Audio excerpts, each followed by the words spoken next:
Hello everyone. Thank you all for watching the video and leaving meaningful comments. Wishing everyone good health and happiness. The sun had just risen, its gentle golden light streaming through the forest canopy as I began my journey with my young child strapped to my back. With my hands gripping a hoe and a sharp knife, I stepped firmly along the trail covered in dry leaves.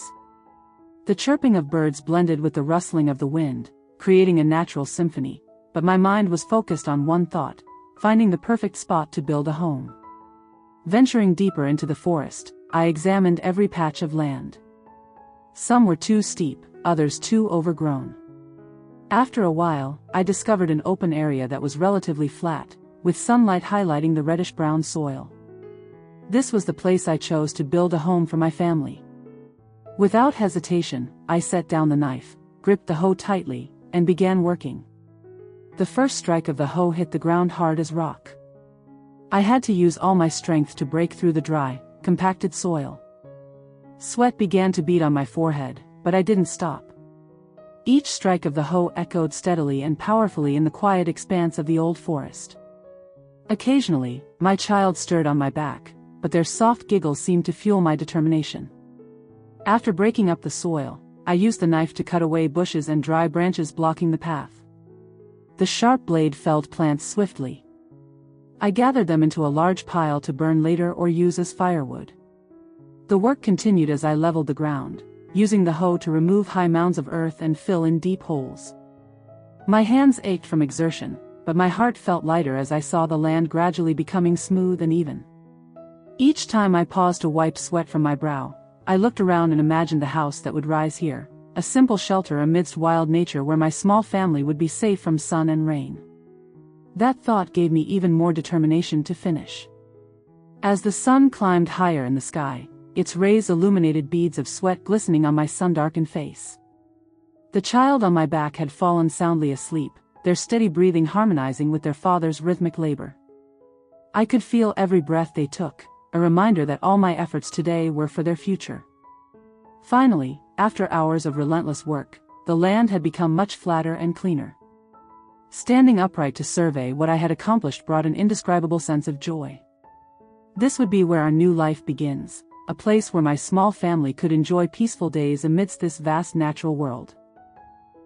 I stand in the middle of an empty patch of land, where the first light of dawn spills over the fresh green bamboo I dragged from the forest yesterday. My hands grip the worn-out knife tightly, its blade dulled and slightly bent from overuse, and each chop echoes dryly in the still air. The swish-swish of the knife slicing into the tough bamboo mixes with the sound of the wind rustling through nearby bamboo groves, but every cut is a battle. The bamboo is hard and stubborn, forcing me to hunch over, grit my teeth until my jaw aches, and press down with all my weight just to make a clean break. My hands tremble with each swing, the calluses splitting open and oozing blood from rubbing against the rough bamboo skin.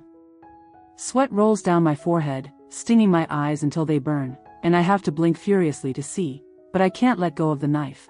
This house is the only hope I have for me and my 6-month-old daughter strapped to my back. She's wrapped in an old, frayed cloth tied tightly around me, its edges tattered from months of use.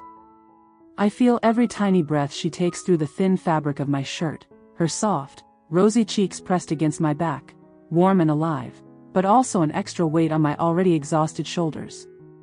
She's only 6 months old, too young to understand what I'm doing, but every time she squirms or lets out a sharp cry, I have to stop, swaying my body to soothe her. My legs shake beneath me as I step over the scattered bamboo pieces, sharp pebbles digging into my bare feet and sending jolts of pain up my calves. "Hush now, baby, mommy's trying," I whisper, my voice hoarse from thirst, my cracked lips stinging with every word. I don't dare rest, though my body feels like it's about to collapse. If I stop, I'm afraid I won't have the strength to keep going. The simple cloth shirt I wear is threadbare at the shoulders, soaked through with sweat and clinging uncomfortably to my skin. I bend down to pick up each bamboo stalk, my back screaming with every movement as if my spine is protesting the strain. The stalks are heavier than I expected, and I have to drag them across the uneven ground with both hands, rocks and dirt scraping my palms and feet raw. I stack them into neat piles, but the bumpy terrain sends them rolling away, forcing me to stoop again and again to gather them, sweat blurring my vision. I tie them together with cords I made from dried bamboo bark, but the cords are stiff and sharp, slicing into my hands with every tug, leaving red, stinging welts and tiny cuts that bleed. I clench my jaw, threading the cords through the gaps, pulling so hard my fingers turn white and throb like they're being stabbed, but I can't let go. Each knot is a piece of the house I'm building. The frame of the house starts to take shape, but every step is a grueling fight. I drive the long bamboo poles into the ground, using a heavy rock as a hammer to pound them into the iron-hard earth. I lift the rock high, slamming it down with all my might, the dull thud-thud ringing out as the vibrations jolt up my arms and into my shoulders. My hands ache, the palms blistering and burning from gripping the rock too long, but I have no one to help, no better tools to use. Each pole has to sink at least half a meter to stand firm, and I hammer until my shoulders feel like they're about to dislocate, sweat pooling at my feet and soaking the dirt. The wind blows, kicking up dust into my eyes, and I blink frantically as tears spill out from the sting, but my hands keep moving. I'm terrified that if the poles aren't secure, the whole house will collapse when the rains come. The midday sun climbs higher, scorching everything in its path. My skin feels like it's blistering, my head spins, and my legs wobble like they might give out. My daughter cries louder, probably from the heat or hunger, her wails cutting through me like a knife. I sink onto a bamboo stump, my trembling hands fumbling to lift my shirt so she can nurse. She latches on, sucking eagerly, but I know my milk is running low. I've been working too hard, surviving on nothing but sips of water, no food to sustain me. I cradle her, stroking her soft hair, croaking out a lullaby that cracks and falters, my throat so dry it feels like sandpaper. She quiets down, her eyes fluttering shut, and I stare at her, tears welling up. I'm so exhausted I want to collapse, but for her, I have to get back up. I push on, though my body begs me to stop. I climb up to start the roof, tying on the big bamboo leaves I prepared earlier. My bare feet grip the horizontal poles, slippery with sweat, the rough bark scraping my toes until they bleed. My daughter squirms hard, throwing me off balance, and I clutch the pole tightly, my heart pounding as sweat drips into my eyes. I tie each leaf, my hands shaking, the cords cutting deeper into my skin, blood trickling down in tiny drops. The wind picks up, blowing a few leaves away, and I have to climb down to retrieve them, my knees buckling as I hit the ground, my back cracking like it might snap. I crawl a few feet to grab them, standing up only by clinging to a pole, my legs trembling so badly I nearly fall again. I haul more bamboo up to build the walls, each lift straining every muscle until they burn like fire. I tie them in place, my hands shaking so much I almost drop the cords, bending to pick them up with a back that stabs me with every move. My daughter cries in fits, and I sway to calm her, humming a tune that's barely audible, my voice fading into weak, broken notes. I take a sip from my bamboo flask, but it's been empty since morning, my throat so parched it hurts to swallow, my lips cracked and bleeding. I chop more bamboo for the walls, each swing of the knife forcing me to grit my teeth, my hands shaking until the blade nearly slips free. I tie more cords, checking every knot, but my eyes blur from exhaustion, and I have to blink hard to focus.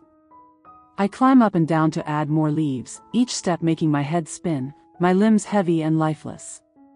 My daughter cries louder, and I nearly drop her when I loosen the cloth to check on her, my hands too weak to hold steady.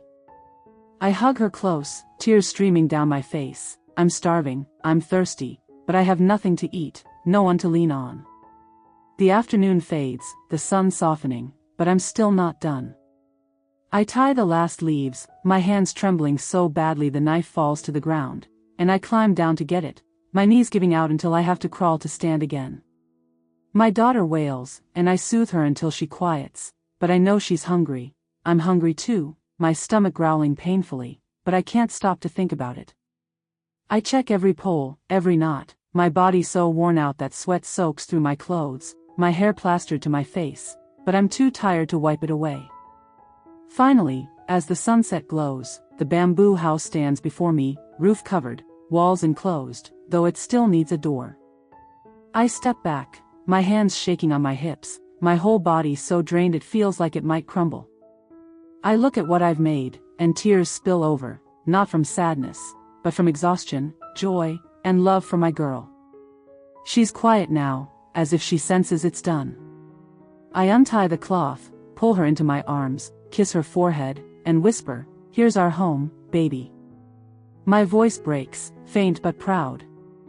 I sink down, leaning against a bamboo pole, holding her tight. The golden orange of dusk paints the bamboo forest in the distance. The wind blows through, carrying the fresh scent of bamboo, like a quiet comfort for all I've endured. This house isn't just a shelter, it's my blood, my sweat, my tears, and the cuts on my hands and feet, proof of a single mother's fight, every second of it, to build a future for my precious little girl.